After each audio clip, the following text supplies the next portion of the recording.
esmu Agnese Sevastianova. Es dzīvoju Latvijā, esmu īrijā atbraukusi pie bērniem ciemos un pie mazmeitiņas ciemos.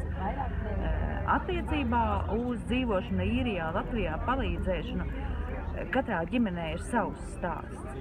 Maniem bērniem mana palīdzība nav īpaši vajadzīga, tāpat kā man ir Latvijā savs darbs, un man arī nevajag, lai bērni šobrīd palīdzētu man. Es nezinu, kas būs pēc gadiem, varbūt pēc gadiem arī būs vajadzīgi, bet man ir zināmas ģimenes, kurās bērni, kas dzīvo īrijā, Anglijā un citās valstīs, palīdz vecākiem, kas dzīvo Latvijā.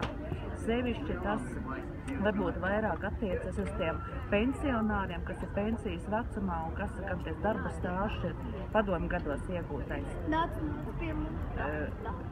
Un es zinu arī, ka ļoti daudzi bērni palīdz saviem vecākiem Latvijā.